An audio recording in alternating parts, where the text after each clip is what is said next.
Committee meeting, Wednesday the 2nd of June. Just like to, we'll need to just accept a request for leave of absence from Councillor Jones. He's unwell and can't be with us today. So I'll move that we accept that request for leave of absence. Do we have a seconder for such? Councillor Shoemaker, thanks. All in favour? Carried unanimously. Thank you all. We have, thank you Councillor Duff for performing the recognition of traditional owners this morning at our previous meeting. But in place of that, I'd just like to say a short prayer, if that's okay. Just to, Lord, please provide us with guidance as we work through what is a challenging process and navigate these waters that involve making some important decisions in relation to our community's budget, and I would ask for your blessing upon us all as we embark on this process. Amen. Okay, committee, we've got any declarations of interest in relation to the agenda? If not, first of all, the 5.1 minutes of the Budget Committee meeting held on the 19th of May 2021 at page 5, and the recommendation is that the minutes be received. Do we have a mover for such? Thanks, Councillor Freiloff. Second, Councillor Duff. Any comments, concerns? If not, those in favour? Carried unanimously. Thank you all. Next item is... Mr Mayor, could I just draw, it's sort of business arising, it's not really, I think it was this one. There was a fair bit of talk, 6.01 resolution 2021-20, it's just for clarity. When the resolution was put through that the committee recommended to council that it adopts a zero dividend for 1 year, that agenda was only talking about water, wastewater and waste, so I haven't actioned that with Fleet. So Fleet would, my suggestion would be Fleet requires its own discussion and resolution.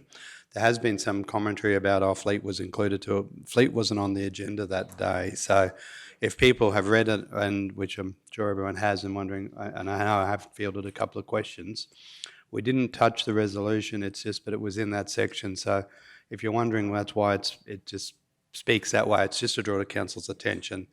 That's what I understood the intent of the resolution to be, and certainly would be happy if council, if we've got it wrong, but yeah, so Fleet will be dealt with on the day we deal with Fleet. Thanks, Mr CEO. 6.01, the title is Dividends for Water, Wastewater and Waste, and then the committee recommended a 1-year strategy of zero dividends in relation to those two business units, Mr CEO. So clarifying, it would plant and fleet would be dealt with separately. Yeah, thanks very much, Mr CEO. Yeah, for clarifying that. That's great.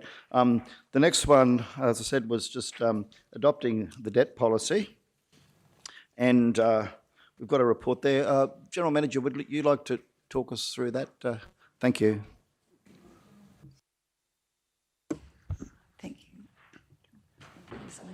Thank you, Mr Mayor. Through you, I'll just, the debt policy here, we've identified the 11.8 million there in borrowings, for future borrowings for the Gordonbrook Dam wall upgrade, but I'll just hand you over here. There's been very little changed except for these proposed borrowings. And I'll just hand you here to Manager Selena to speak to the policy. Thank you. Through you, Mr Mayor.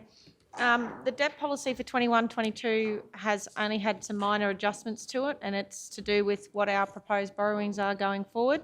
The Mergen wastewater treatment facility we spoke about in our rating workshops, where that's actually sitting in year 11, so it's been removed from this from borrowings. Your Kingaroy trunk infrastructure upgrades, I believe, were put out into the later years in the water rating model, but we were looking to raise revenue to be able to fund that rather than do the loan borrowings. They're the main changes. The other part that we touched was around the payment of our debt service payments. We've In the past, it was always annual in advance, and we've changed that to read that it will determine what's the most advantage for council at the time that we do the borrowings, rather than leave it at always annual in advance. And that was it. Thanks very much, Manager. I'll now move that the committee recommends to Council that the South Bennett Regional Council Debt Policy 2021/2022 Statutory 010 be adopted as presented. Do we have a seconder? Thanks, Councillor Potter. Anyone wish to ask any questions, comments, speakers for or against? Anything to add, General Manager, at this stage before we go to the vote? Everyone comfortable with that? Yep, okay. Those in favour? Yep, carried unanimously. Thank you all.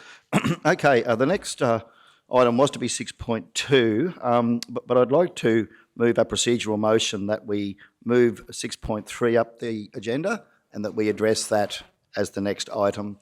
Do we have a seconder for such? Thanks, Councillor Duff. Those in favour? In favour? Carried unanimously. Thank you all. So we'll now deal with the item referred to as 6.3, the infrastructure budget for 2021-22.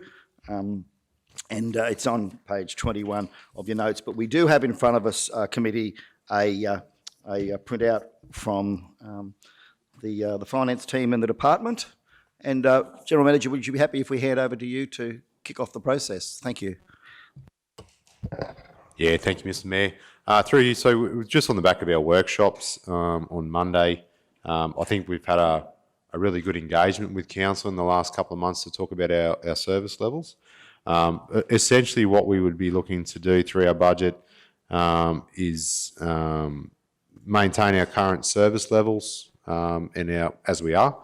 Obviously, one of the things that we've looked to do is reduce our consultants within our group through an advanced design process, which will mean Council will go to a more focused program on targeted capital works in line with its forward program, which I think is a real good outcome for the organisation, where resources are targeting priorities of Council, which is set by the Council's agenda. That will allow us to increase our capitalisation. With that, we've returned a number of vehicles, obviously through the fleet discussions we've had, so we've returned a number of those. I think that's in the order, correct me if I'm wrong, James, we're talking in the order of about $200,000 in vehicle expenses in circa, which I think is a good outcome for the organisation. Obviously, we've presented Council some service level information. Obviously, I think we've started in that process again today at our standing committee of what our services look like going forward.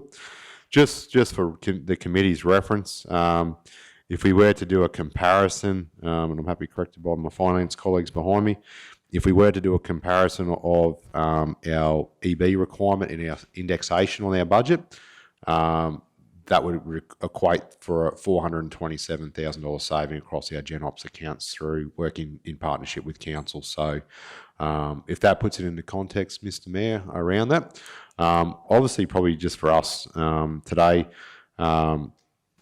we've nominated, obviously in discussions, some options for Council around services on slashing and those sort of things. Really in the committee's hands now to where Council wants to go with its services, but I think it's been a good process for us to go away after our initial discussions and really try to make efficiencies where we can and reduce our resources. It's a work in progress for us over the next 12 months, but also in line with our systems, I look forward to what we can do over the next 12 months with the budget and resources that we have to make our organisation more customer service focused with the resources we're asking for. And really, I think Council's got an opportunity to really do well in the next 12 months and with a smaller capacity. And I think it's going to take a bit of discipline by us and to work collectively with the Council that we stay on what the Council's priorities are. So that's me, Mr. Mayor. I'm happy to go from there. Yeah, that's an excellent introduction. Thanks, Aaron. Certainly have been very appreciative. I'm sure everyone in Council has been appreciative of the work that you and your team, your managers, James and Kevin, Kev down the back, the work you've done in endeavouring to find opportunities where we can reduce our operational expenditure across council without compromising our service delivery. I think you've done a lot of great work in that. So I just want, on behalf of the committee, pass on our sincere thanks for that. Yeah, thank you. And to the finance team for supporting you as well in relation to that. Okay, well, we might go around the table now. Councillor Duff? Just on the slashing, I know that we're running a deficit budget and we're trying to make savings where we can, but I think for the safety of the community and the feedback that I've got on the current levels of service with slashing, that we need to strongly consider actually putting the money towards doing our local roads and one more round of the main roads, like slashing both main roads, which we would have to fund, and our local roads. So I'm just wanting to put that on the table. Thank you. Thanks, Councillor Duff. We discussed this in our infrastructure meeting this morning, you know, I've, as an accountant, I've run my own numbers. From what I can see, the work that's being done at the moment with the budget that the infrastructure team have got, they're doing well to deliver the 2 rounds with the funding that they've got. There is no scope, if out in the system, to do any more with the money that they've got, with the machinery they've got and the human resources. So from that discussion this morning, it's clearly a matter for council to determine, is this a priority in terms of road safety? And if so, from discussions with General Manager Meehan, it's probably an extra $165,000 approximately to do our local road network, a 3rd round on that, and to do the TMR network, about another 90,000. If we were to factor in a little, obviously some additional cost there would be associated with some of the intersects maintenance that I know has been raised. I think, General Manager, we're probably looking at about 280,000 all up. Would that be correct? Yeah, through you, Mr. Mayor, well, I think you'll be in around that vicinity.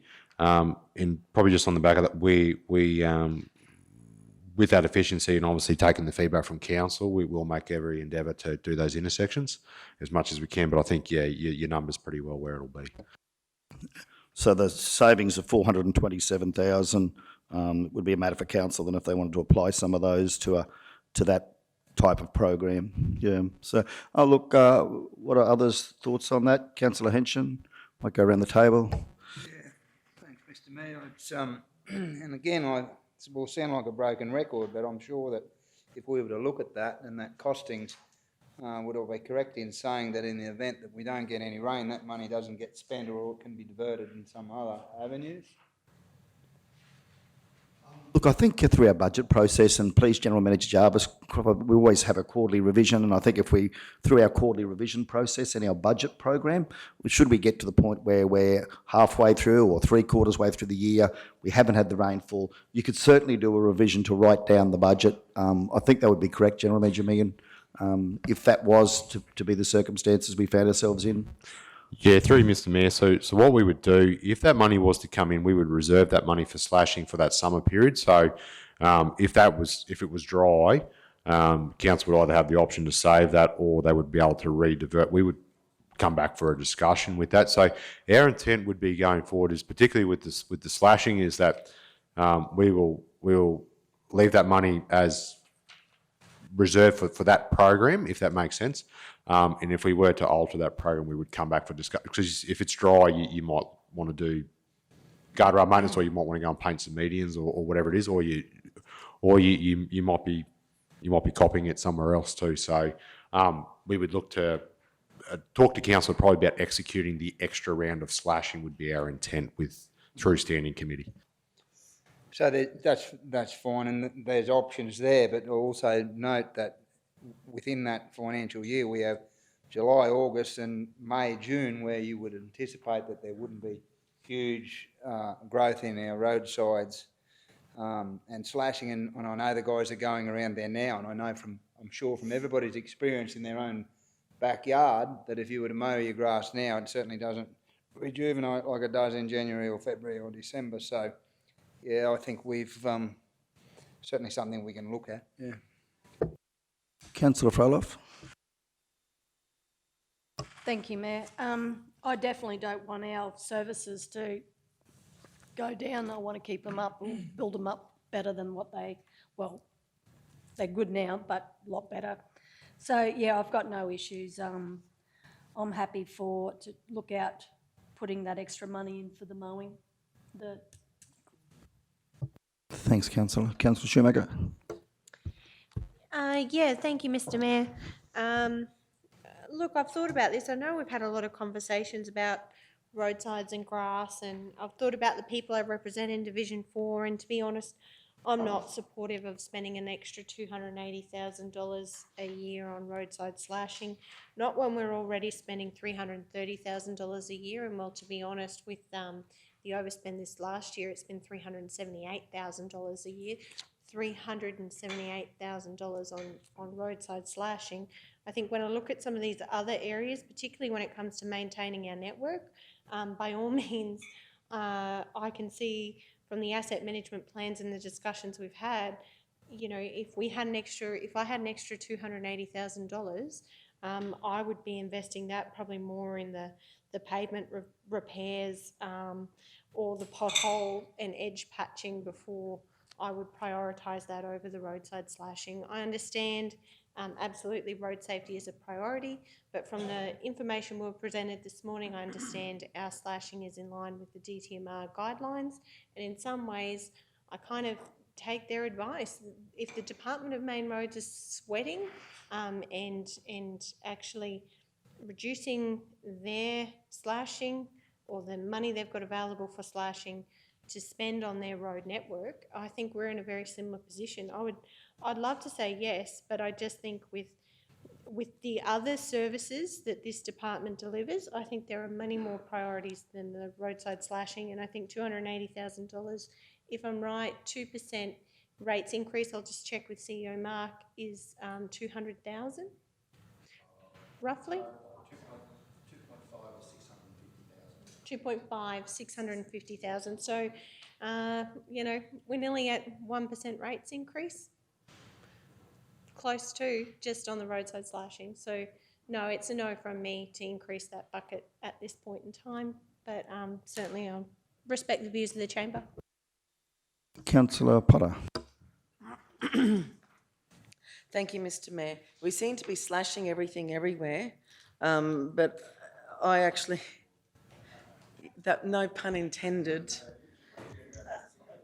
But I do believe that this is an extra over $250,000 that we don't have, and I'm in agreement with Councillor Shoemaker on this one, that, you know, we're cutting back on everything else. We're expecting the staff to cut, you know, to find, you know, budget cutbacks and everything on everywhere. We tell them to make budget cutbacks, and here we are trying to add an extra $250,000 or 1% pay, a 1% rate rise to the budget. So I'm in agreement with Councillor Shoemaker on this one. Until I hear more from the community, I'm a no on this one as well. Thank you, Mr. Mayor. Yeah, thanks, Councillor Potter. Look,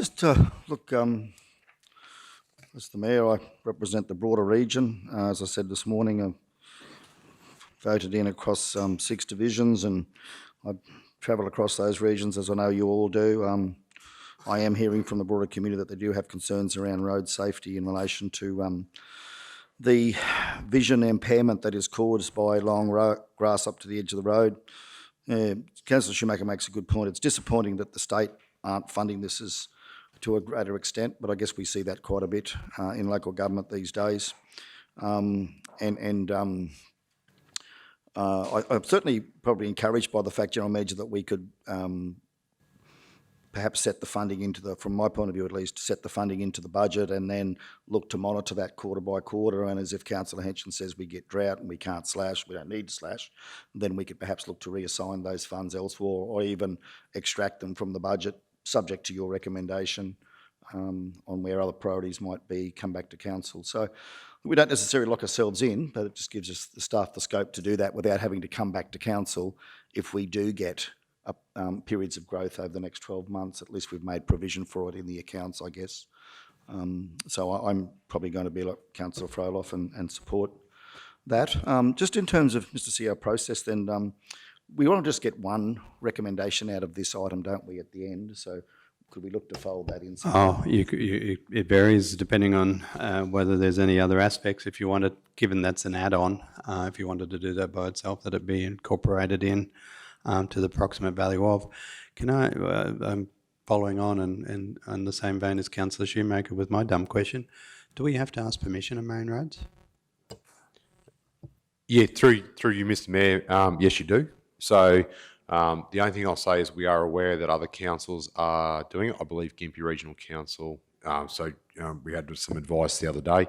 The advice that we've had from the department previously is that council can do it. They would just need to fund it. Yep. Thanks, Mayor. Thanks, GM. Okay, so that being the case, how about we work through the rest of the budget? We've discussed that matter. We can perhaps fold that into the one resolution at the end, do you think, rather than throwing in resolutions as we go? Does anyone have any other questions in relation to what we've got in front of us? Just this has been workshopped quite extensively, where staff have provided plenty of information, a lot more detailed information, and we've been through a lot of questions and answers over recent weeks. So for the benefit of the community, today is about considering what's in front of us, making a recommendation up to the council. We've really been through a lot of question time already, so yeah, I'm certainly happy. Anyone else have any questions before we put a motion up? Okay. Well, I'd therefore like to put forward a motion that the committee recommends to council that the general operations infrastructure budget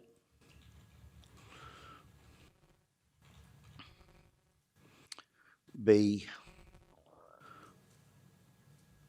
amended, perhaps, to include, and I might get you, Mr. CEO, just to fix this. I'll just get it over in rough form. Amended to include an additional $280,000 in materials. Would it go into materials, Aaron? Which line do you want to put it in? Sorry, Mr. Mayor. Maybe if we just it'll be services under contractors. Services. But even if it just added, could be wrong. If we add it to the business unit, Mr. Mayor, would that? To add it to the maintenance budget for the purpose of that. So we could just say the infrastructure. And then we would just distribute it as it's spent. An additional $280,000 in the maintenance budget? Yep, for... Would be the works maintenance budget. Yeah, into, in the works maintenance budget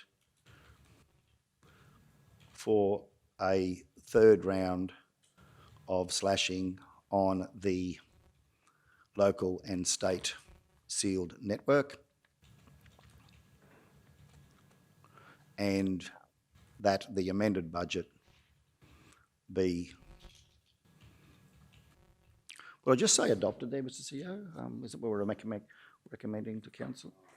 How would I word that as a committee recommendation?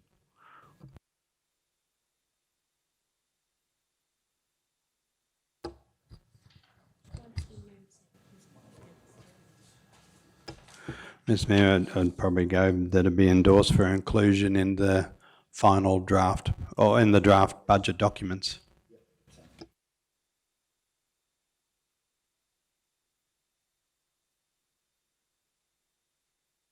Thanks, Mr. CEO. Okay, so we have the motion there. Do we have a seconder? Councillor Duff. Okay, those wishing to speak for or against? Councillor Shoemaker, thank you. Yes, thank you, Mr. Mayor. I won't be supporting this recommendation, and certainly I think at the moment we've got to get back to a bare basics budget and use our money wisely.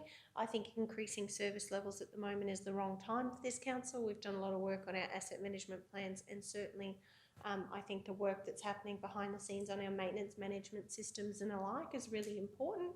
At the moment, I see $280,000 spend to justify that to my local ratepayers and constituents for an increase in roadside slashing. I can't do that. I will not be supporting that. I think that money, $280,000, is a lot of money, and I think it could be better invested in other operational activities of council. I'm also very mindful we're yet to go through the community's budget, and we're looking at, potentially increased service levels there. So I'm probably more interested in how we as a council are going to afford all of these things, particularly when our team has done so much work behind the scenes, workshopping and squeezing their budgets for savings to go and add a $280,000 spend because we'd like the grass to be mowed on our roadsides. I get that there are concerns around safety, absolutely, but I just do not think at this moment, I think this is a luxury that we can't afford, my personal view, so I will not be supporting this in the budget at all. Thank you, Councillor Shoemaker. Councillor Henson. Thank you, Mr Mayor. Can I just get some clarity on this? Like, the $280,000, there's $165,000 in one extra round on our roadsides, and the 115,000 is on the main roads? Yeah, through Mr Mayor, so we're looking around I think the 90 grand for the TMR, and then I believe it's a little bit extra additional money to do some more services on those intersections that we looked at, with the majority of that to be done by the boom mower operators, the slashers in that off-season period. That's, yeah. Yeah. It was noted in our meeting this morning that the guys are working hard on, I'll direct that at Manager Searle, Kevin, that there was going to be certainly those intersections and signs and tidying up with, be it whippersnipping and boom mowing and slashing, was noted this morning anyway. Was that correct? Yep.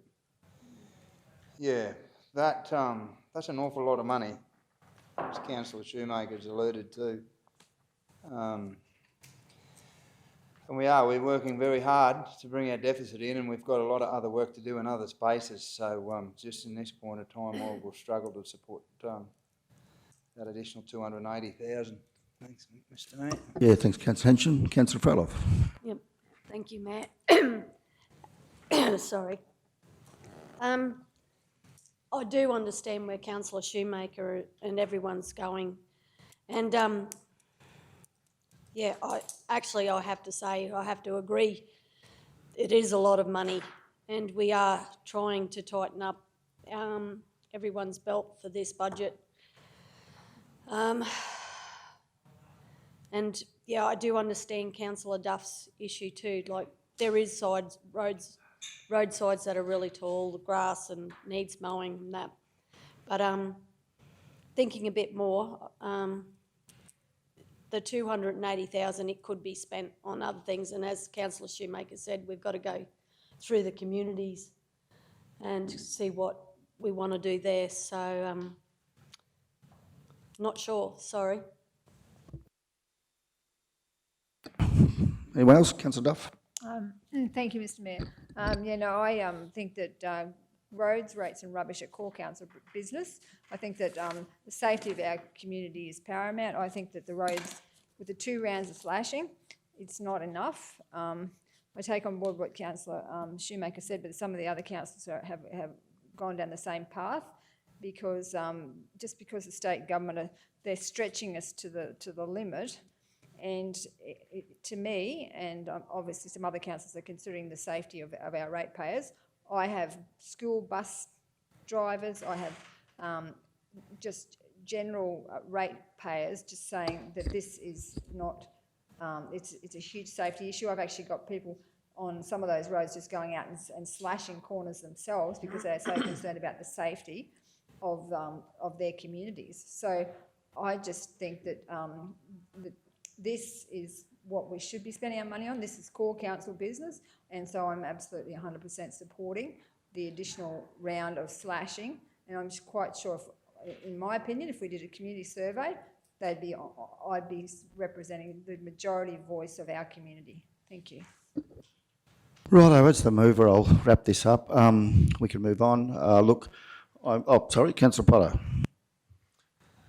Thank you, Mr Mayor. I hear what Councillor Duff is saying, especially with regards to the intersections, but I'm not willing to do the 280. But, I would be willing to consider 25,000 because that was the extra budget put aside for the intersections, I do believe, because you had 90 for the TMR roads, 165 for SBRC, which leaves the 25,000, I think, for intersections. I would be quite willing to do an extra 25 in the budget for intersections. Yeah, thanks, Councillor Potter. Okay, as the mover, I'll exercise the right of reply. I fully, again, I'm a bit torn on this. I fully understand that we're at a deficit budget, but trying to balance that against high priority areas, particularly with safety, community safety. As I move across the region a lot, as I do, particularly through the highways and the rural back roads, certainly the grass is well overgrown, and who knows what the climate's going to do. You just don't know which way this will fall. Look, I do feel that our farmers, and Councillor Henschel, I'd hope that you'd see this point as the rural councillor, as you often say you are, that our farmers pay reasonable levels of rates, if I can put it that way. And for that, we attend to their roads and we attend to their slashing of the sealed roads that they use. We will grade the side of their gravel roads to minimise the growth of the road into their gravel roads. But, for the farmers that I know, and there are many of them across the region, they don't get sewerage, they don't use our water service, they don't get their bins collected, but they do, as John Perry has pointed out, pay relatively, above average rates compared to other rural councils, and that's through no fault of anyone's, just the reality of the situation we're in. But I feel that the majority of beneficiaries of this will be our rural people who use those roads to travel extensively, and I believe that I would probably look to find savings elsewhere to give some additional benefit to our rural people who pay serious rates and at the moment probably get a lot less in services. I live in town and I use the park. I use the swimming pool. I use the facilities that are provided to me by this council much more extensively than many of my friends and counterparts who are farmers. They just don't come to town and use those services. So in support of the farmers, particularly that use these roads more than I do, I would, more than probably most, I would, and road safety for our rural people out there in those remote divisions, I would certainly commend this motion to the committee. So that being the case, we'll go to the vote. Those in favour? Those against? Okay, motion has been defeated. Those against being Councillor Froloff, Councillor Potter, Councillor Shoemaker and Councillor Henschen. Thanks, Linnell. Okay, so that being the case, we'll come back to this item then in relation to the infrastructure budget, and we have that there in front of us, so we'll go back into that. Does any councillor have anything they'd like to put forward in relation to the budget? Okay, Councillor Shoemaker, thank you. Yes, thank you, Mr. Mayor. I'd like to move a motion that the committee recommends to council that the general operations infrastructure budget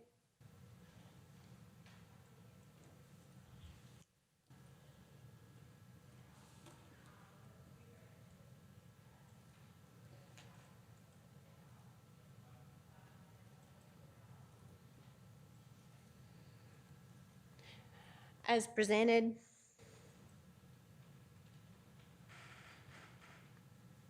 represents a saving of $427,000, which has been workshopped by council.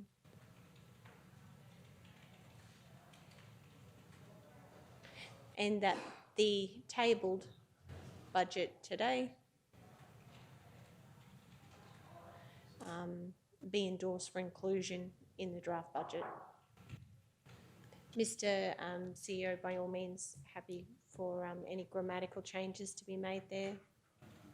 But that's my thinking. I would like to represent in the motion the saving that the team has found in their budget, and certainly I'll be tracking these across this process. I think it's been excellent.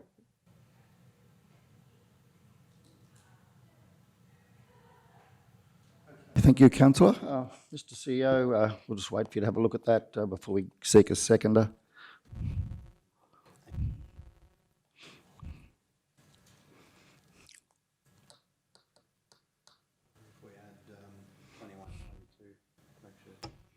If we're in the draft 21-22 budget, please. But other than that, yeah. Other than that, you're happy with that, Mr. CEO, in terms of the grammatics and the general intent? Okay, yeah, gets the intent. We have a seconder? Councillor Frolov, thank you. Those wishing to speak for or against? No? Councillor Duff? Just a question. If I wanted to include, like have a go at what Councillor Potter has suggested and putting that 25,000 for the intersections, is that a procedural motion or how? Because that would be in direct conflict to what this particular motion is, because obviously this is endorsed as it stands. So what's the process there? Oh, it's not in direct conflict, councillor. If you were to, that would be, if you were going to amend it, if council was of the mind to amend it, well then that would be a saving of 402,000 with an inclusion of $25,000 for intersection maintenance. Okay, so can I move that amendment? Councillors can move any amendment off the floor they wish. So it would be, where it would be in direct opposition to the resolution, it would be, we don't like the one that we've looked at before and I'm introducing a new one and it has a difference. So at the moment you're just discussing the draft that you've been talking about for a little bit. So that draft is certainly able to be amended either way. Okay, so I would like to move that amendment. Thank you. Righto, Lynelle, back to you. So a saving for 402,000 with inclusion, which has been workshop council, yeah. With the inclusion, I might let you actually read that one out, Mark, thanks. Lynelle, I would go with the saving of 402,000, which has the inclusion. This is just running, which has the inclusion of $25,000 for intersection maintenance. We'll make sure it ends up in the right line item. Comma, which has been workshopped by council. Yep. Okay, thanks, Councillor Duff. Thanks, Mr. CEO. Councillor Shoemaker, back to you. Oh, sorry, hang on. Do we have to check we have a seconder for the change, don't we? Do we have a seconder for that change? Councillor Potter, thank you. Okay, we go back to Councillor Shoemaker, Mr. CEO, or do we go for and against now? Okay. Speakers for or against? No? Councillor, you want to speak? Thank you. Yeah, I'd like to speak for that. Yeah, I was disappointed that I was unable to achieve the complete full round of slashing. However, I agree with Councillor Potter's suggestion now that we could, at the very least, for the safety of our community, slash those intersections. So I'm really hoping that I get the support of the rest of the team on this particular resolution. Thank you. Anyone else? Councillor Shoemaker? Yeah, thank you, Mr. Mayor. Certainly, I understand what you were saying before in relation to being a farmer and giving more value from the rates that we collect for our farmers. I'm a farmer and I completely understand what you're saying. I own property on 3 dirt roads, have no rubbish bin. I completely understand what you're saying. However, just at the moment, when you look at the overall big picture, and that's where my thinking is, it's the big picture, and it is, as you have pointed out time and time again for this council, a deficit. And so at the moment, if this was my household budget and I was deciding whether to spend more money on things that you know, I would not choose this out of everything that we have on the table here to consider. This is not the highest priority need for me, I believe. But Councillor, are you speaking to the 25,000? This is the new motion? Yeah, no, I am. I do not believe that we are in a position to be increasing our service levels at this current point in time. And while I'm hearing you, Councillor Duff, in relation to improved intersection maintenance, I probably want to understand, everyone's thrown around this statement about road safety. I would like to understand more, you know, have we had an increase in car accidents because of the state of our intersections or our unmowed grass? I want to understand this more. Sort of just making a decision to put more money towards something doesn't sit well with me. So when we say road safety, I probably want to understand more around, well, what has the actual impact of this been? Of us only mowing our grass 2.5 times this year? What has the impact has been on road safety? Yeah, through you, Mr. Mayor, without entering the debate of it, if that makes sense, for me, my honest opinion, I think there is an advantage to this. The only reason why I say that is if council was to do it this year, what we see on some of these intersections, and what I'd say to council, this is going to be a one run through to do a tidy up. This is not going to be mowing every week. What we would look to do is to deliver this through the winter period.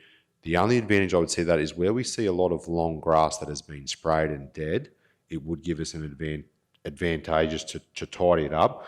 The only thing I would then say to council is you can review it next year to see whether that was worth the investment. From a safety point of view, there's probably two parts to it. There's an aesthetic part of it, looks ordinary, and I think that's everyone knows that. The other part of that is that where we have difficulty on the rural ones is we spray around the guidepost and the Johnson grass gets quite high.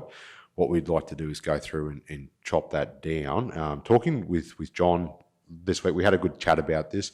We pretty well wouldn't spray as part of this program because it's obviously winter and the dew's on the ground. Most of the grass has been sprayed through there, so we would do a once-off tidy up through there to probably remove the dead grass through there. You're always at risk that the grass will grow back, obviously, through the summer period. So if we could do part of that internally with our staff, the only other advantages I'd say, and again, without getting into the debate, is we do have an opportunity because our boom program is a little bit lower this year, that we would use the resources to fund the other half of doing a tidy up. So that would, there's probably an aesthetic and there is a safety component to it. It sounds like I'm advocating, but we don't think it's not a bad idea, if that makes sense. Just if we had a large boom program this year, well, then we would talk to council. It would be an additional amount of money, but this might be an opportunity to do internal and just see how far we get through the program. But that would be just for council's clarity. We would be doing a once-off program through the winter months, which would be the high priority intersections in around the towns inside the 80 zones. So to go through, do a tidy up. I do take the point of council today is there's an opportunity for us to probably change some of those guideposts out with something that's a bit more fit for purpose, and then go through the intersections where it meets some of our higher ones, which, and again, it's choice for council. So hopefully that helps, but that's, yeah. Yeah, no, thank you for the clarity. No, certainly, I understand the importance, I understand the discussion, but certainly I just think we have some very tough decisions to make as a council, and unfortunately this is a tough decision that I'm willing to make. I understand that we could get benefit out of the intersection maintenance, thank you very much, and but at the end of the day it is an increase in service delivery, and at the moment with what I know about the other parts of our budget we just can't afford it. That's my view and opinion. Okay, anyone else? No, look, I'll probably just, from my point of view, I think that road safety is one of those critical issues that should be at the top of our list. I'm very much, as you know, as the accountant, always looking to find savings. But when guidepost visibility is compromised, and I see that all over the region at the moment, by grass, Johnson grass particularly, as Aaron's pointed out, it does concern me that while we may not have seen accidents, at least reported accidents, one does wonder whether that guidepost visibility impairment that is often caused by overgrown grass is certainly not helping to make a safer environment. But look, I'm not going to support this. So I supported the original motion and still believe that we should be looking to invest more in the maintenance of our roadsides. So that's it for me. Councillor Shoemaker, right of reply before we go to the vote. Oh, it was Councillor Duff. Sorry, it's Councillor Duff's. I'll go to the vote. All right, so we go straight to the vote. Okay, those in favour? Those against? Right, it comes down to me. Sorry, Councillor Duff. I'm not going to support this motion because I believe that council should have invested the $280,000 in roadside slashing.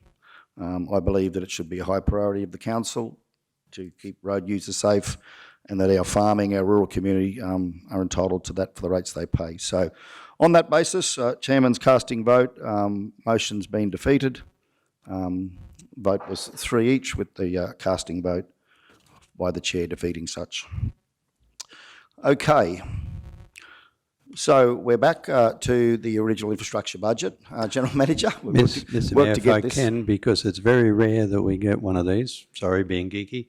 Linnell, it's 254E of the regulations. The casting vote, 250, can you put 254E in there just against the casting vote? And then we'll fix it up in the final draft. That's the amendment, yeah. But that's the amendment, so we revert back to the original resolution. Yes, now. sorry. Yep. So, Aaron, yeah, you're right. I Thanks, just, Mr. I just wanted the act reference in there so I can find it later.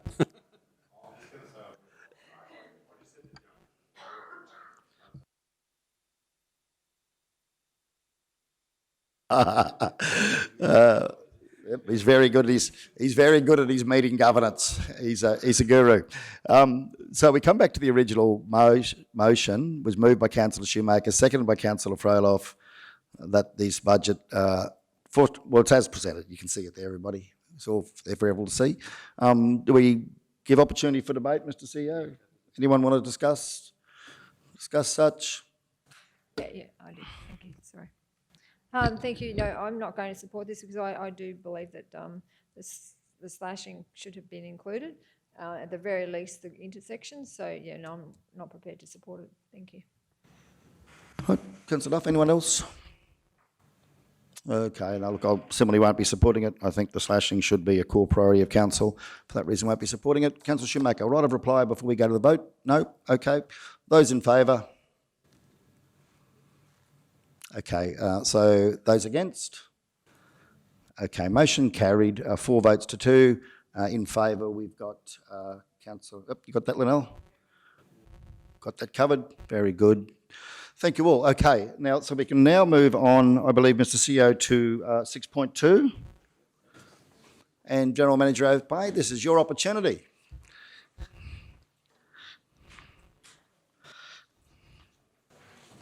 So 6.2, committee, is consideration of the 21-22 operational and capital budgets for the community's business unit. And welcome our General Manager of Communities and Leanne, our Properties Manager. Thank you. Oh, no, she's all there. Oh, whatever. Yeah, thank you, Mr. Mayor. So this afternoon we've got the properties budget, as you're aware. We workshopped that last week. So Leanne's just handing out the income statement and revenue expenditures for the property department. So we've gone away following the workshop and looked at this budget, and so this has come back with the revisions that we talked through last week. So when we've got all of them, I can just go through those.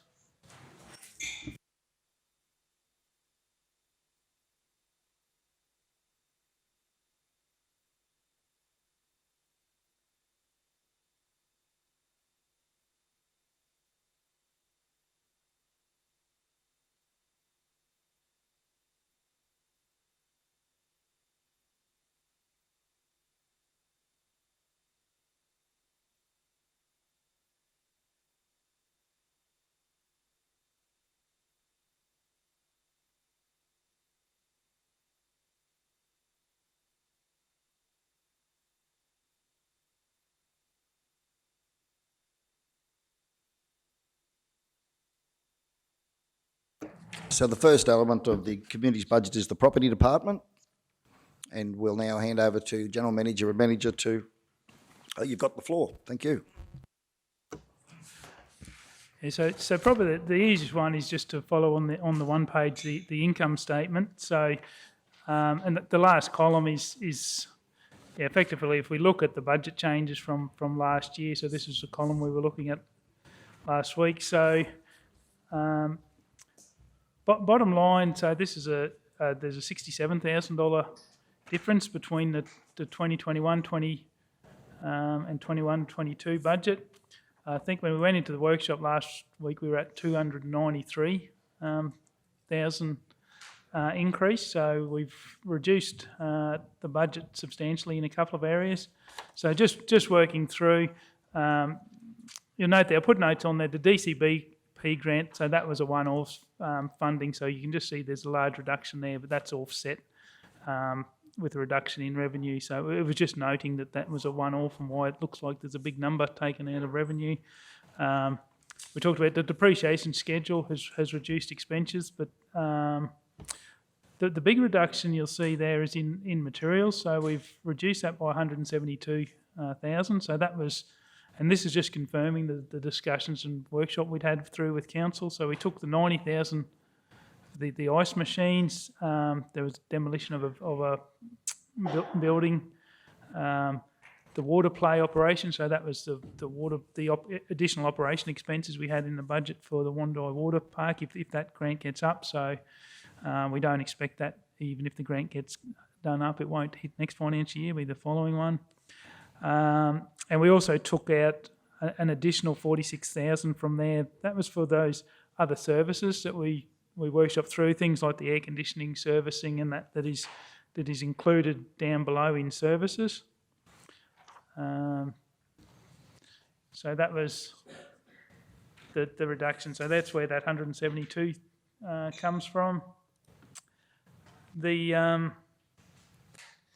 in the services budget, so that's where we did. I think council were looking at. We had an allocation of the 80,000 for those miscellaneous services, like the normal contractors, like the cleaners and that sort of come through as materials. All of those contracts, but these are those small contractors, as I said, like the air conditioning services. So we've left those in that area so they can be easily identified, but that's what the reduction in the materials for the 46 was to offset that, because that's where we believe they're being booked at the moment. And we also had an allocation of $150,000 in there for the additional consultancy work. So those were the $30,000 for BBRF grant writing. We had the Asbestos Report, which is legislative requirement, so we've got a $60,000 budget in for that.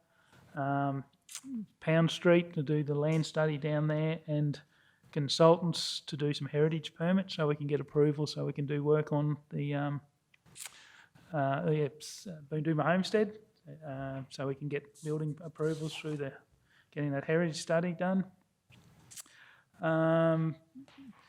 So that's and the other changes are in the employee benefits. So you can see there's been a reduction of 85,000 in this budget compared to the previous budget. We have removed one administration position, but the other one we have got a new land sales position. Remember, council approved the temporary officer, so a new land sales officer. So they've been swapped off, and then the other one we have actually looked at our team leader in this area, and we're looking to capitalise half of his wages. So he's with the Works of Queensland, DCP, and all of the council's capital projects he's doing. We think it's at least half of his wages could be capitalised, so we removed those from the operational budget. So that was probably something we hadn't talked to council about previously. So yeah, that's seen a reduction in there. So yeah, effectively, as you see, it's a $67,000 increase on last year's budget. But I also see that land investigation officer, council had made a resolution to cover that by restricted cash. So and we've already seen we've got 2 property sales from that project already. So the idea is we're hoping not to use that $100,000 restricted cash if we can generate income through property sales that will sustain that officer, and we don't have to use that restricted cash. But yeah, it is just worth noting that while it's showing an increase, to me this is a decrease on last year's budget, even with EV increases and material expenses increases, and that's so. I have included the full, like you've got the full revenue expenditure statement behind that. I know we worked, so that's up to date. So we worked through that. So yeah, I might just leave it at that and open it up for questions. Yeah, thanks very much, Peter. Any questions from the floor?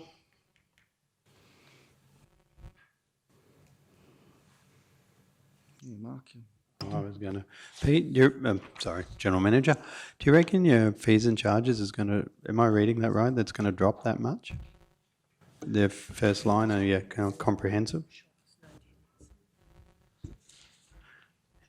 You're down on this year's That'll be rental actuals, but yeah, that's a fair hunk, eh? Yeah, I think, I did have a look at that just before the meeting started, because we did, when we put the budget together, we were sort of looking at reduced fees because of pool hire, like with the impact of COVID, with the halls and the pool, so we were impacted, and we, so like in our budget reviews this year, we have been reducing those. Things have come back a little bit at this space, and end of year we are going to finish above that, so there is a potential to review that. Just probably in the fees and charges, that's probably the an area. I think the rental income. I think the Mergen shops was probably one of the ones, but we have we do have budgeting an increase in there just with all of the units. I might hand over to Leanne just to talk about the shops. If I, just before you go, Leanne, too, because Trendsetter would end up coming into yours, wouldn't it? Yes, that's So, and that's where my head was, because when whatever happens with Trendsetter, my opinion only counsels, but it can't sit there empty. So that's why I just thought you may be a bit under in your revenue anyway, which is a good thing, I suppose. Yep, that's a good thing. But certainly, yeah, we are aware that Mergen shops will remain vacant for a little while. We do need to do some restoration works up there, as there's a fair bit of asbestos and a fair bit of painting that needs to be done internally to get those buildings, those shops back up and viable for a new tenant. But certainly all of our rental property is fully occupied, so there's good consistency of income with the rentals, but just on the couple of the commercial properties, we're probably going to be down for at least 6 months.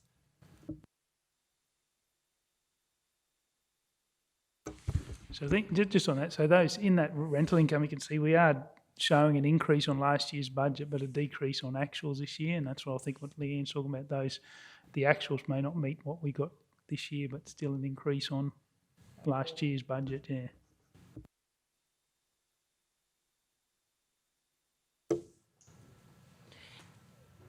Councillor Shoemaker.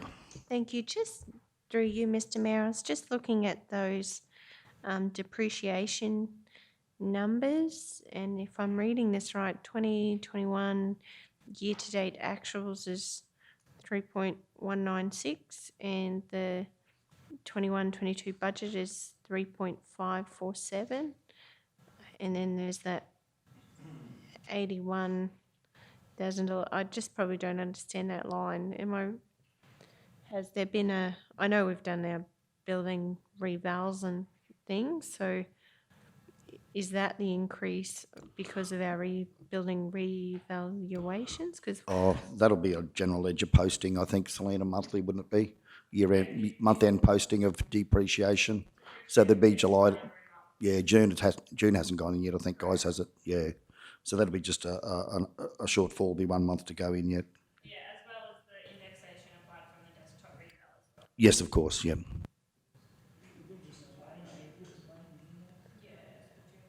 This seems like a lot. Okay. Any other questions, councillors? Okay, so recommendation, let's get something up there and on the screen, eh? That the Mr. CEO, are we going to do more than just we're going to do properties today? We started with properties because that's the one that counts as a workshop now, without jumping to advance. I think Peter we've got libraries and a couple others that we could just run through, so it won't be workshop, but they're not big areas, so we could probably knock them over at the same time. The only one, Peter, I just think you've understated your revenue, that we could add a little bit in there. Your year-to-date actuals, even if we took it all up to the year-to-date actuals. we could certainly review that. And I must say, we do tend to underestimate revenue in some ways, not knowing what the next year brings, but we might.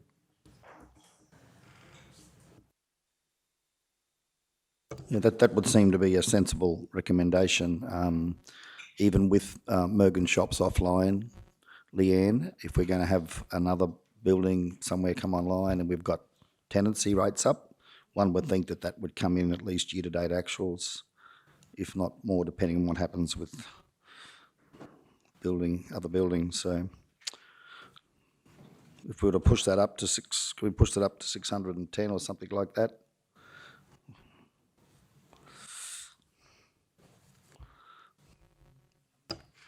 Feel free to give your advice there, Peter. General Manager, if you want to change that or reduce it or increase it.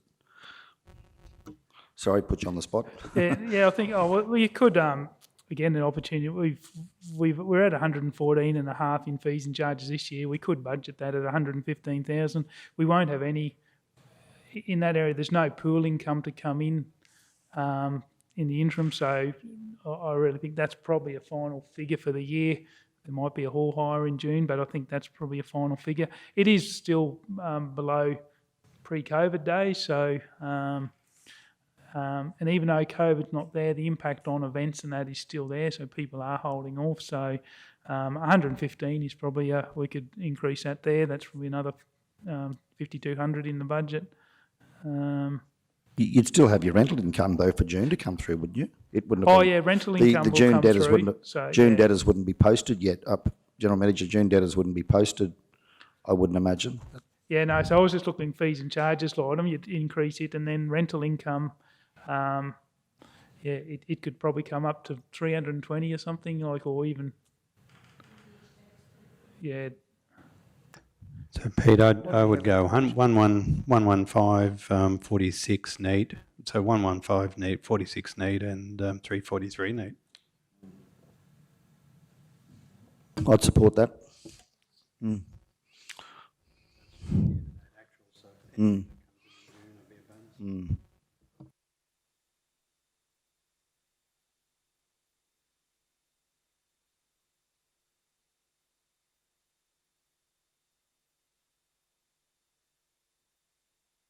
It's fine. We can incorporate that into the recommendation, I think, can't we, when we get to that stage?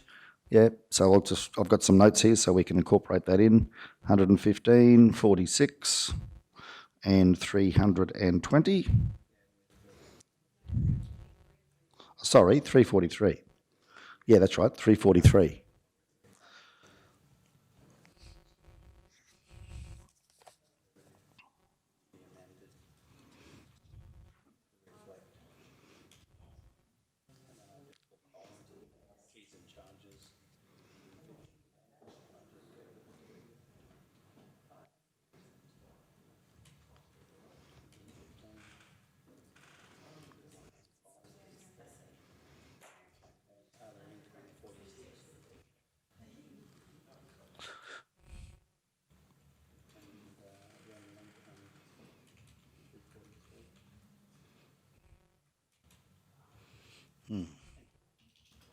Yeah.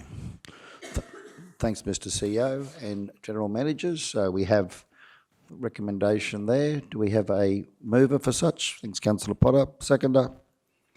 Councillor Duff, thank you. Speakers for or against? Nope. Okay, put it to the vote. Those in favour?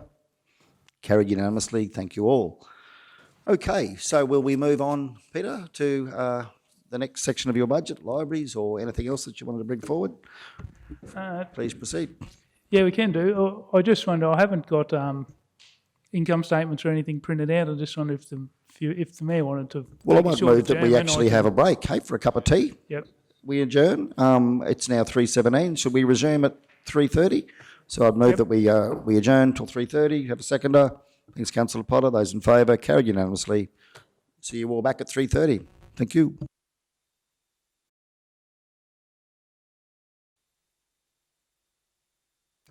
Okay, welcome back everybody, 3:40 p.m. Move that we now resume the meeting. We have a seconder. Thanks, Councillor Duff. Those in favour? Yes, carried unanimously. Thank you all. Okay, now we're up to the libraries component of the community's budget. And General Manager O'May, we'll hand over to you again. Thank you.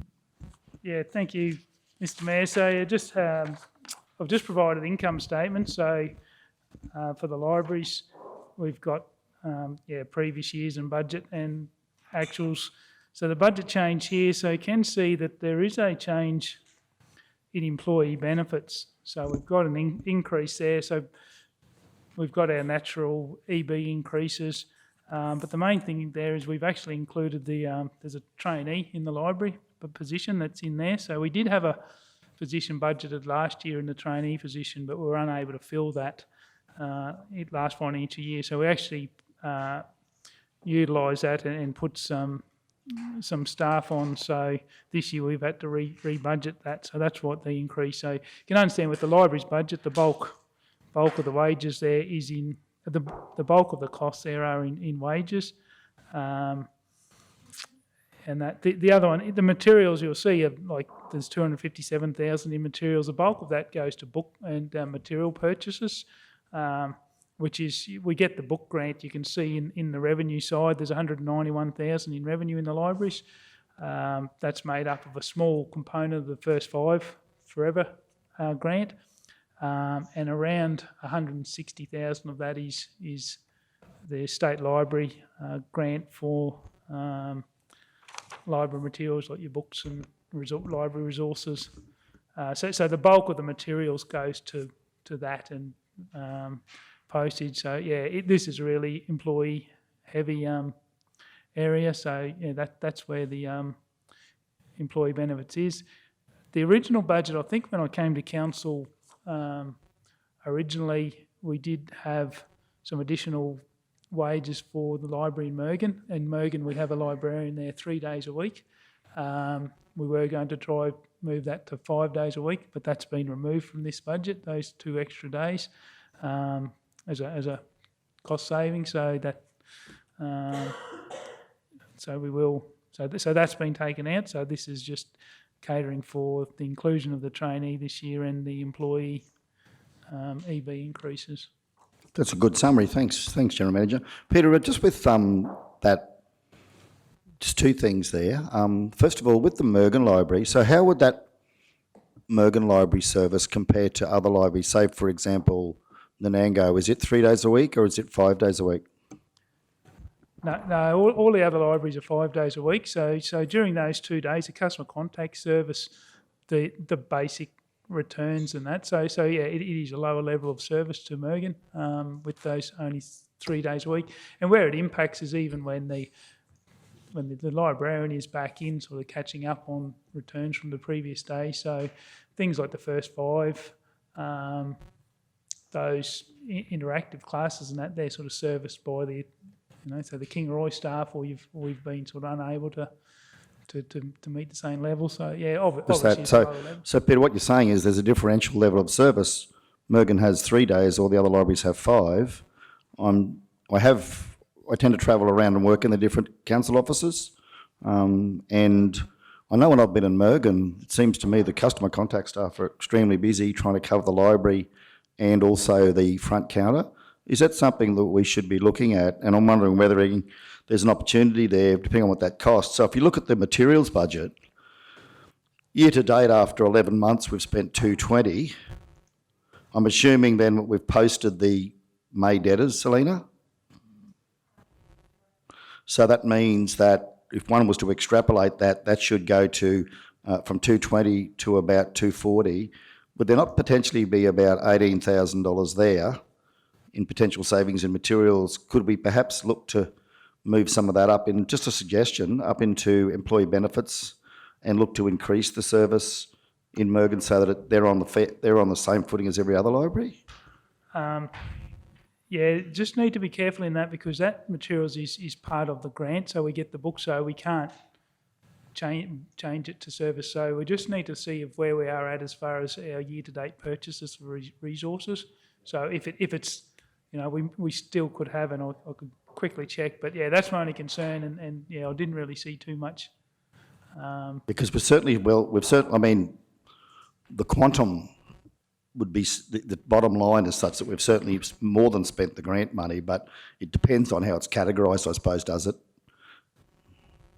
Oh, yeah, because that's only the one component. Like, there are other materials in there. And just looking at, like previous years, 1920, we spent 250, 1920, the actuals was 290. So, yeah, without drilling in, and that's what we just got to try to print the line-by-line revenue expenditure, but... Yeah, just looking at the fact that, this might not be terribly palatable to council, but Mergen does service a fairly large community, a fairly large region, a fairly strong population. I know a lot of Cherbourg people also go and use the library, and whether we like it or not, I still think it's good that they can do that. Yeah, what would it cost, Peter, to bring Mergen up in line with everybody else for the extra 2 days, roughly?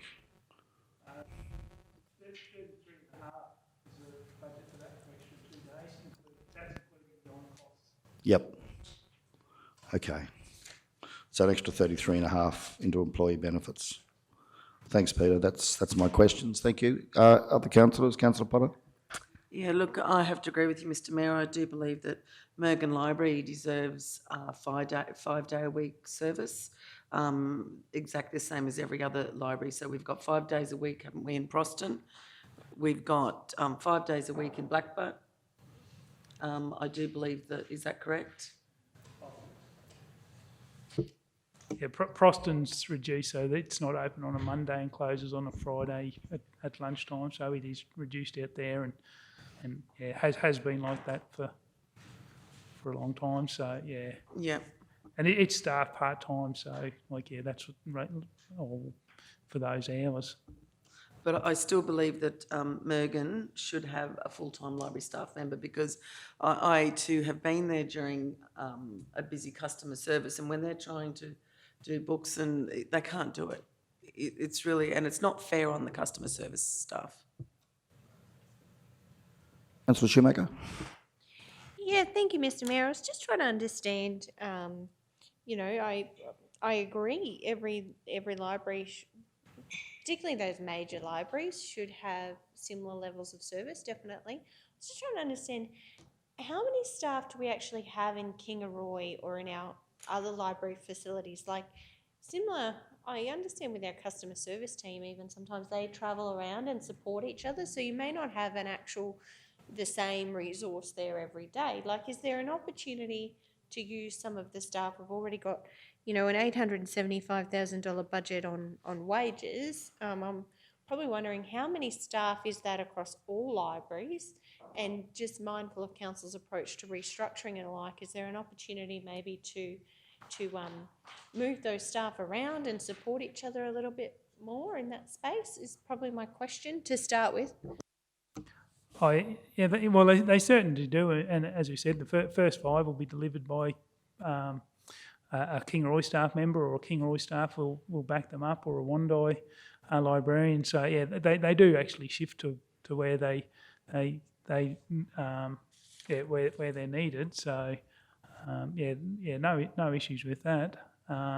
Total number, I'll just have to take that on nose, just have a check. Oh, Mark's got it there. Beat me to it. Okay, so regional library, I won't bother about names. Regional librarian, then we have a first 5 coordinator who's a 0.1 of a position. Librarian is, we have 1 librarian, and then we have, this is where I don't have the FTE counted up, but you have a 0.6, a 0.65, a 0.6, a 0.3, a 1. A 0.55. There was an on-call casual position, but I don't know, Pete, whether you're refilling that or not, so whether that just will drop off. And then you're looking at a trainee. Nanango has 1.72, so it has 2 hot bodies, but 1.7. Mergen has a 0.6. Proston has a 0.66, then with a casual to help out. Then we have 1 on extended leave without pay and in Wondai, and then we have 1 FTE in Wondai. Sorry, how much was Mergen again? 0.6, Mayor. 0.6, the Nango's got 1.7. Yeah, that would be, yep. That would be, they don't, there's a crossover there with the customer service or not? Same setup then as Mergen, yeah, as far as the customer service and staff working out of the same space, yeah. Positions are filled, Peter, they're all staffed, everyone's fairly settled across the Yeah. organisation? Yeah, no, they are all staffed, yeah, that's right. I probably wouldn't be too keen to start tampering with staffing arrangements this late in the piece. But if you could identify scope with the P&C for that, perhaps in the future, to look at those options. But from what I've observed, the library staff are all fairly well actively employed. Yeah. Probably would just point out to council that last year's budget, there was a reduction of close to 120,000 in library salaries. So this budget is actually about 75,000 than the 1920 budget. So 2 budgets a year ago. So this is $120,000 less than the budget from 2 years ago. So and that because we did reduce staff. So there was staff reduced last year. We took out one of those senior library positions. So and that's why we sort of with the trainee position last year, we're trying to cover those positions. So it's just And there's no new positions. We've just got that trainee coming online or online, Peter, I think at this stage. Is that correct?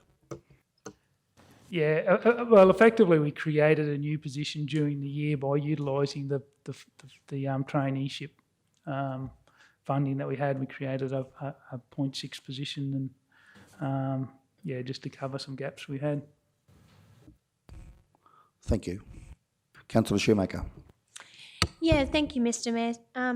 Certainly, I think in the new year, when we're going through that restructure process on the back of our corporate plan, I'd probably really like to better understand the service levels for libraries. Like, I don't think we've quite workshopped it to the degree we've workshopped some of the other things. So, and noting that there is that disparity between numbers and probably just trying to understand more how we get those outcomes, like the first 5 position. I love that that's a coordinator role across all libraries. Like, I'd certainly like to have a look at what's the need, how's our community currently using our libraries, what's the feedback from the community, and then try to make some decisions based around how we deliver on that. So I think perhaps in the new year after the budget process, can we maybe go through our service levels on the back of the org structure or something like that? That's probably my question to CEO Mark or GMO May or GM Susan. What would the process be there so that we could start to really look at this a little bit deeper? We've got, as far as that whole, as far as that whole org review, there'll be opportunities to discuss services across all of the departments and having a look at. Just as a broad brush, council would, I would be recommending to council that you would be looking at the first 3 tiers, and this is the conversation, and then services delivered under that. But if we're going to increase one area or look at, I mean, there's already priorities that are starting to come through the corp plan and then the op plan process. So also looking at, and I was just going to pick up on Peter's trainee, the school-based traineeships will kick in over this next financial year, and there's a range of things coming into this space as well, which I know isn't just quite libraries, but yeah. So, but yeah, certainly I wouldn't be thinking council would be getting down to the point of, if you want Mergen to be open 5 days a week, well then, or well, it is open 5 days a week, but be serviced on an equivalent level so that there was a librarian there, that's fine, that's a service level we can make. How then we allocate across those positions to achieve that, that's a different conversation. But yeah, certainly there's very much looking forward to getting into sitting down with you as the elected members and having a full conversation, like we'll call it a workshop, but starting this process.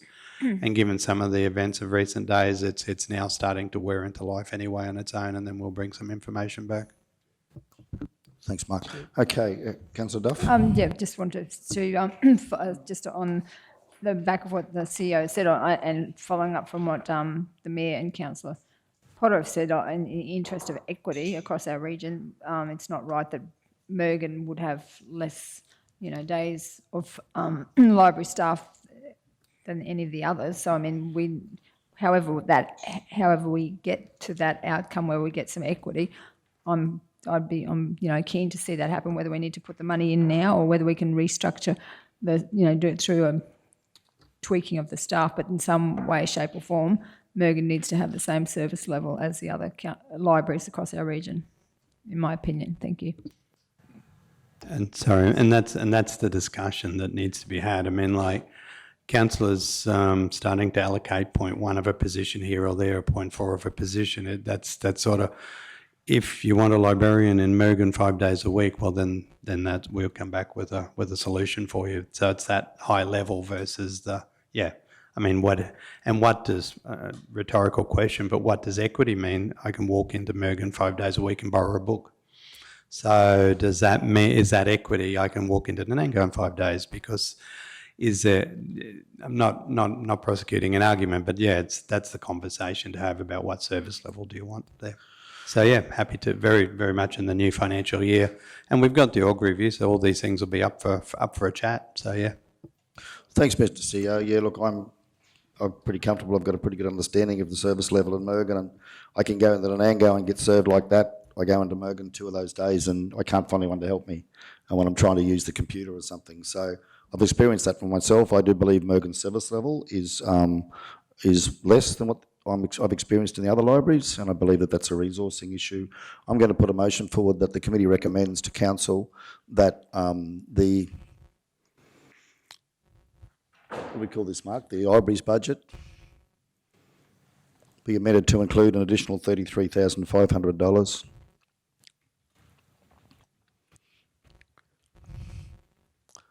in employee benefits. Yes, please, Linnell. Oh, 500, sorry, yep. So employee benefits to provide for, how we want to put that, Peter, 5 days per week service at the Mergen Library? A 5 days per week service at the Mergen Library. A 5 days per week service, or librarian even, Linnell. No, just 5 days per week librarian.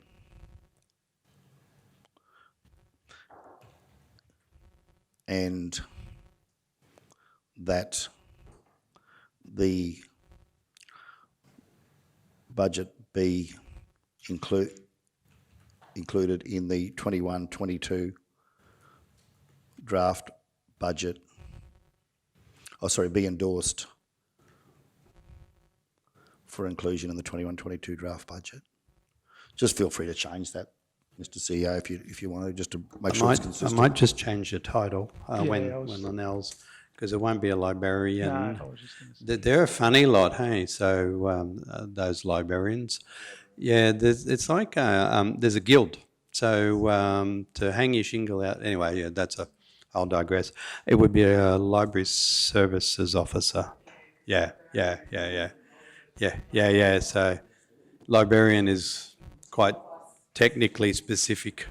Yeah, library services officer. Thanks, Linnell. Provide 5 days a week, library services officer. Yep.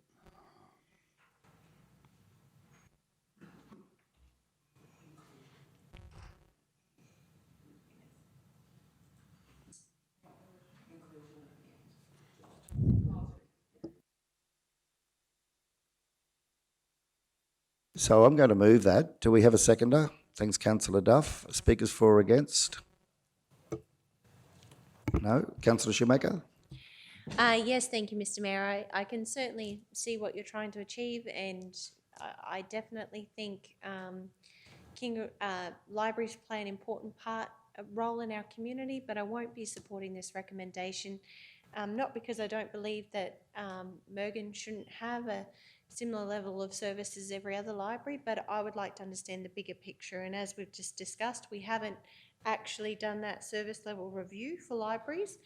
We're about to embark on a big project in terms of looking at our organisational structure, and I'm not committed, after what I've seen through this budget process, to just pick and choose items that we like during the process and add additional funding to them.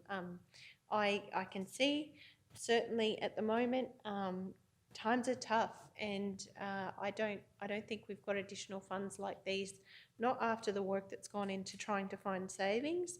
And I do think when you look across our librarian staff, I'm just counting here, 1, 2, 3, 4, 5, 6, 7, 8, 9, probably nearly 10 staff there that we've got on our books. And I think when you look at the populations of both Kingaroy, Nanango and Mergen, Kingaroy is the highest population, closely followed by Nanango and Mergen, then followed on by by Mergen, sorry. And I just think we need to look at the whole picture when determining service levels, not just decide because that town doesn't have the same as this town that it should.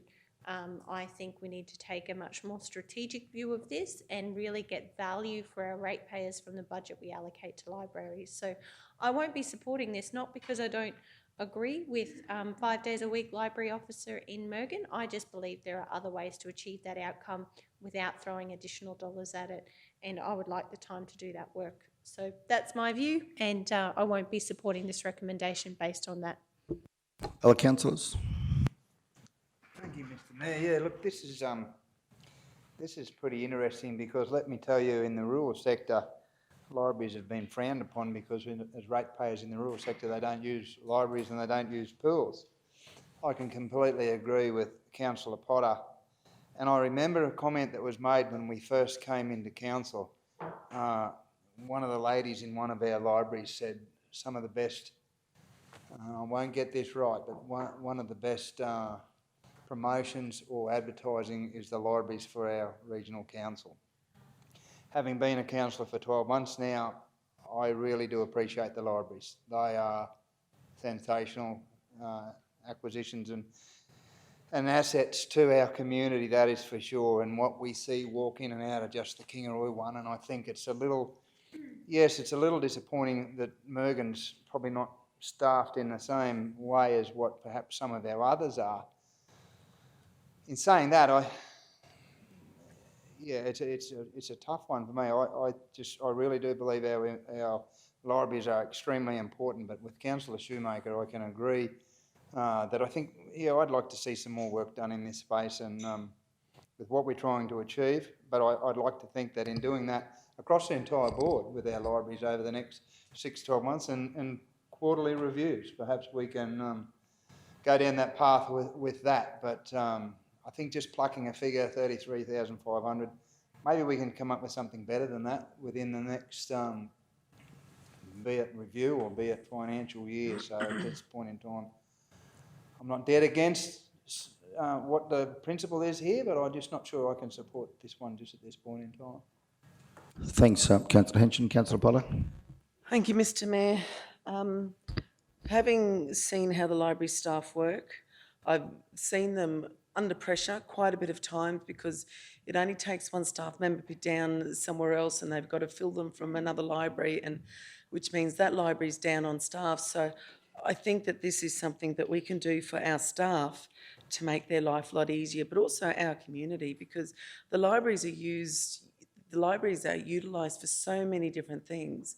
And the First 5 Ever program obviously is probably one of the main things, but when you get community groups using our libraries for many different things, whether it be Spanish lessons or crochet lessons or for reading clubs or something, I just think that taking that away from our libraries is really hard on the staff. So look, I'm agreeing with this recommendation, Mr. Mayor. Thank you, Councillor. Councillor Duff? Thank you, Mr. Mayor. Yes, I'm supporting this recommendation as well because Mergen is in my division, as well as we've been, and if I know that if Councillor Jones was sitting in where Manager Susan is sitting, that he would be saying the same as I believe me. He's always talking about equity, trying to get fairness across our region. It's a big region. We're all conscious where we represent these different areas and we represent the whole region. But when you see a disparity like that, where you see that Mergen's got all of those, that population, and they're down by that amount of staff, and it is affecting the service level, as Councillor Potter's indicating. Like I don't see the same sort of stuff happening as I see in some of the other libraries, because they are struggling all the time. So I think that, to be fair to Mergen, that we should have that same service as the other libraries. And I think we need to put that money in the budget. And if we tweak it and do it something different further down the track with staff reviews or whatever, so be it. But at this point, it's alarming when General Manager O'May has said that they've pulled that out to cut costs, but at what cost to the community? So yeah, happy to support this recommendation. Thanks, Councillor Duff. Councillor Frolov, might just get your views before I wrap up. Thank you. Yeah, thank you, Mayor. I understand both areas, like where everyone is coming from, but we spent the last hour arguing about $25,000 to mow, to slash roads and that. Now we're arguing about $33,500. We're trying to go into a surplus, like we're in a deficit. I can understand where both are coming and equal right across the board, but I really, at the moment, I'd like to exactly what Councillor Shoemaker has done, go through it and look at it more closely before make the decision. Yeah, thanks, Councillor Frolov. I'll wrap up as the mover. Yeah, look, I'm hearing what everyone's saying, and if we're looking for equity, it does, I think, absolutely require a broader review, if equity is what we're after. Having said that, my considered view here is that from spending time physically inside those libraries over the last 12 months, a bit like Councillor Henson, I probably hadn't walked into a library since my kids were small, and over the last 12 months I've spent a lot of time in the libraries. I go there and work often with my laptop, and I'm just amazed at the amount of activity that goes on in our libraries across the region. When I look at Mergen, I'd actually see a high percentage of Indigenous people, our First Nations people, using our library in Mergen. I see a lot of young mums come in there with their children who are doing studies, and they use the computer to go online because they don't have internet at home. And I see that they really struggle to get support from the really hard-working front counter staff we've got, who've got people paying rates. There are staff coming and going in Mergen with the Parks and Gardens crews and everybody else. And for me, I don't believe that any broad review is going to result in any outcome other than identifying that we need more staff in the libraries, not less. So I think this will only make a small contribution to perhaps what needs to be an increase in the service, because every library from Proston to Mergen and Kingaroy and Blackbutton in between, from what I've seen, the staff are run off their feet. And I think we should look after our staff. I've always said that staff job security will always be sacred to me as the Mayor, and also the welfare of our staff should always be sacred.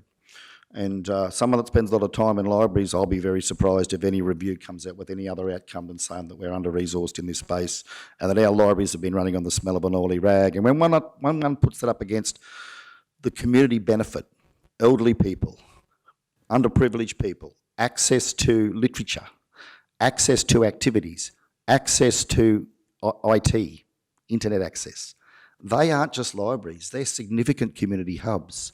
And I believe that Mergen is missing out at the moment. And yeah, look, I can't see that there's any rationale in not supporting this, I'm sorry. So I'll be fully supportive of it. Okay, well, that being the case, we'll put it to the vote. Those in favour? Those against? Okay, Mr. CEO, was it section 254E? Okay, I'm going to exercise my section 254E right to apply the casting vote, and the motion is carried.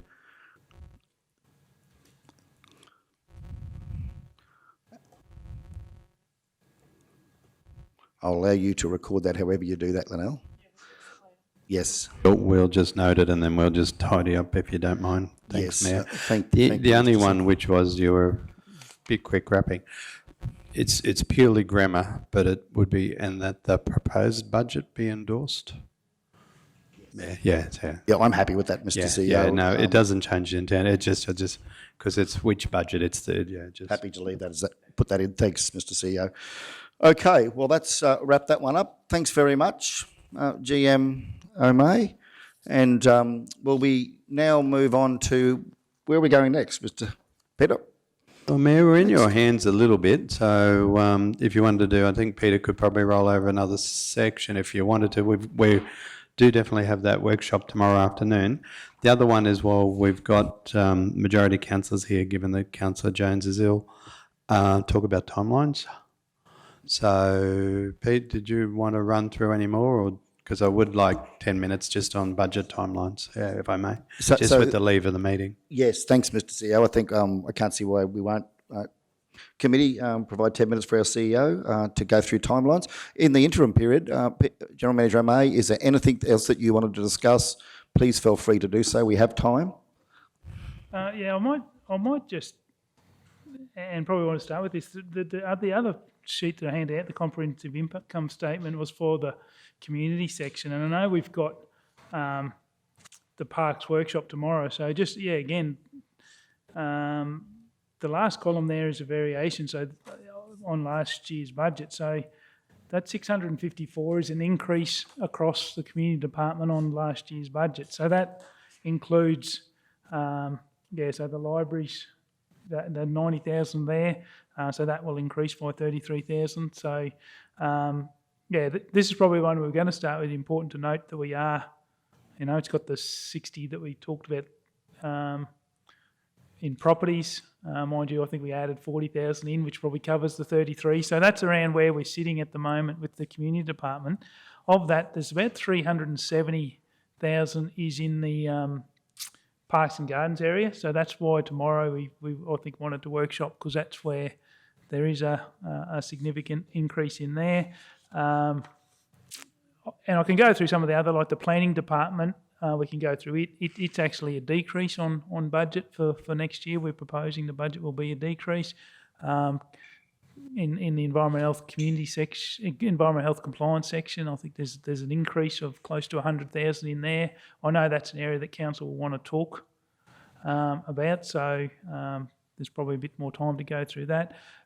In my administration area, just in communities administration, we've got a new position in there, so that's the PA in community. So that position wasn't in last year's budget, so it's showing up as an increase in here. So it's really around that staffing in this area, and that. So it is. I do appreciate it's hard to look at one section and one section, so I wanted to give that overview. Might be shooting myself in the foot, but need to look at it overall, and then. Probably just wanted to comment that, and all of the other sections we can certainly bring back if you've got time. I can. Run through. Thanks, General Manager O'May. I might suggest that, and let's go to Councillor Potter shortly, but suggest that perhaps we move on then and have 10 minutes to discuss timelines. Look to wrap up perhaps at 4:30. Give you then time to bring back those other budgets in a future budget committee meeting, if you're comfortable with that. We've got the workshop tomorrow. We've had a big day. We've been here meeting all day, so we're probably the numbers are starting to blur a little bit. But Councillor Potter, Yeah, look, I'm actually concerned at the moment with regards to Peter's section. Peter was already understaffed there was issues with the planning section. I'm just wondering what's happening in that space, because the work that the manager used to do, where is that sitting now? Because I know the staff were pretty overworked in that field. So how is that sitting in Peter's space now? I'm actually concerned that we're going to sort of put too much onto the staff and onto General Manager O'May. Look, I share your concerns, Councillor Potter. I'm the accountant and I'm always looking to cut costs, but I do share those concerns, absolutely, yeah. Okay, so depending on where the context of the question goes, you could look at any section of the organisation and look at workload and have those same concerns. So this council produces a high volume of output. Yes, some discussion about good, bad, indifferent, and we have different levels of quality, as we've said before. The issues with planning, because we're actually actively recruiting as far as the extra certifiers, there's extra income coming in.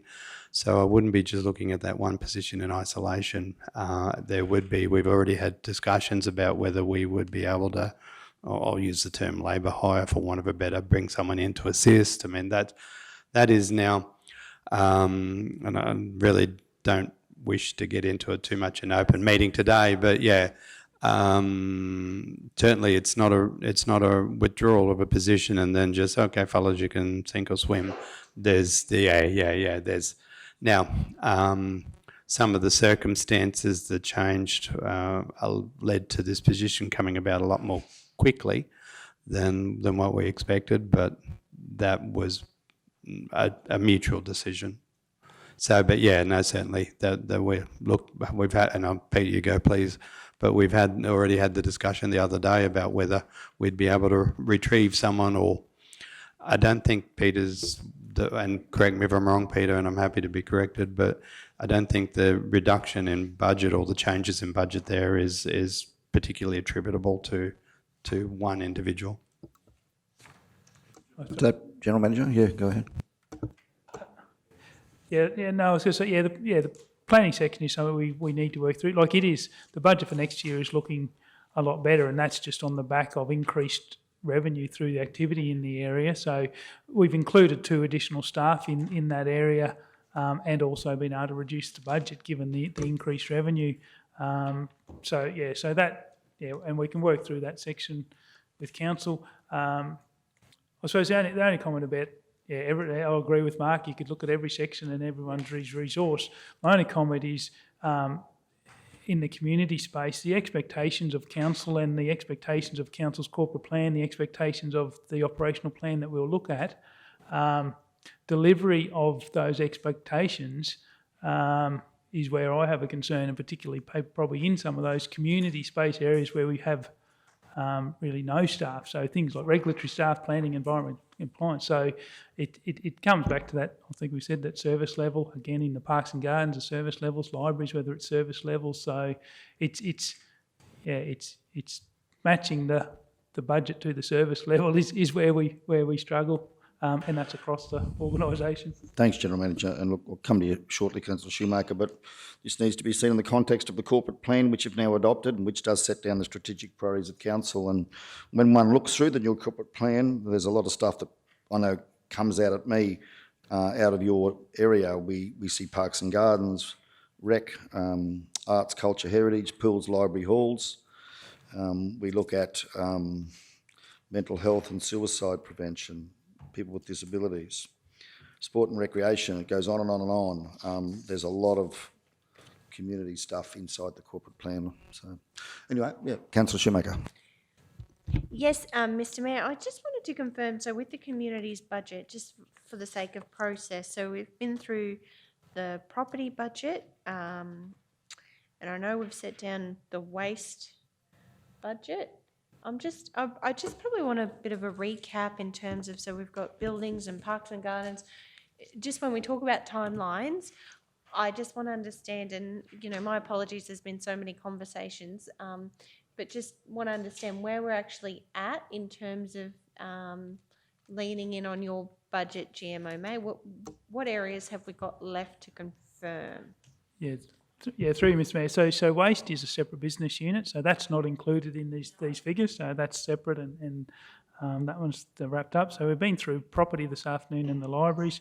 The other key areas that we've said were parks and NRM, planning, the environment and compliance area, and then the other area was just what I call community admin, is just basically myself, and that covers the Indigenous Affairs rural portfolio, so it's really just so 3 really major. Now, thank you for that update. I just really appreciate that, and look forward to continuing the conversations here. Okay, committee, I'm going to look to close. It's 4:20 p.m. All the agenda has been dealt with, and we'll close the meeting now. Thank you all for your attendance this afternoon.